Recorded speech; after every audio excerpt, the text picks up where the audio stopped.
با تو سری ببرمت.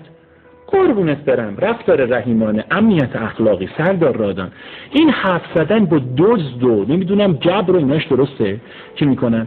دختر مردم میگن پوششش هزاری بد. کی هستش که پوشش غیر اسلامی رو تایید بکنه؟ هیچ کی نیست اون جامعه. وقتی اونجوری باهاش حرف میزنن، بعدا مأمور من شناخت، اون یکی که رئیسش اومد عذرخواهی کرد، منو ماچ کرد و اینا. گفتم همشون جمع کردم، گفتم نه این برخورد بده. دختره بید مجنون میلرزید. یکی جرم کرده میبرن آقا مثلا نوع برخورد. بعد اون مأمورتون گفتم چون از هیبتشون به پدره، گفتم تو پدری؟ گفت آره. گفتم بچه‌م داری؟ گفت دانشگاه میره. گفتم نکنین برخوردی که بچه‌ت این کارو بکنن. من مشکلم ببین هیچ کی مملکت مشکلش با این که بگی حجاب بری بهش توضیح بدی، بعد حجاب آنچنانی رو روش اکسان میذارن بگیریش، اینا هیچ کدوم حرف نیستش. مگه زنای خیابان می‌خواستین جمع بکنین کسی رو جمع نکنید؟ خود اومد. نکته اینه اون آدمی که میذاریم آدما رو بگیره یا وارسی بکنه لعنشون بده. یه بازرسی ماشین میخوام بکنن انگار با آدم پدرکشتگی دارن. ببینم باشین ببینم.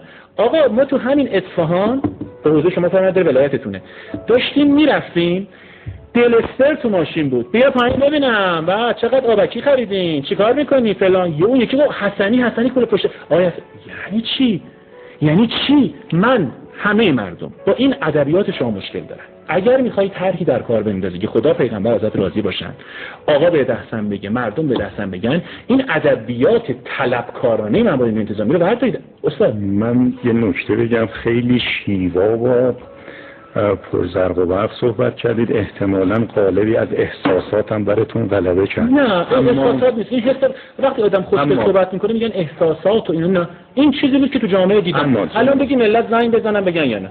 جناب حسنی اتفاقا خیلی خوبه که نظرسنجی رو انجام بدیم.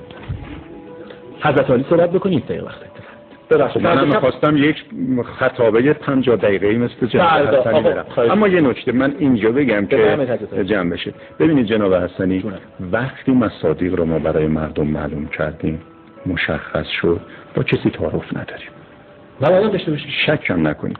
اصلا ما دیگه نمیگیم آن چنانی، این چنانی که گفتیم این 4 مصداقه، شلوار کوتاه، بله، مانتوی تنگ و چسبان و این موضوعاتی که گفتیم. حالا سوال من اینه، اگر در اینجا مأمور پلیس از یکی خواست که همراهیش کنه، یکی همراهی کرد، اون یکی همراهی نکرد، سر و صدا کرد، وظیفه مأمور پلیس چیست؟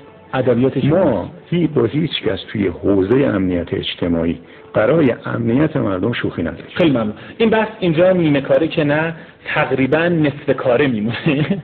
چرا نصف کاره؟ خاطری که ما اینجا رو ببندیمش که مردم بشنون. اینا دارن میرن، یعنی اینا میگیرن بعد میشه. ببخشید فردا شب سردار رادان تشریف دارن، حتما ادامه بحث تیکشو میذارم که شما هم سر رشته دستتون بیاد.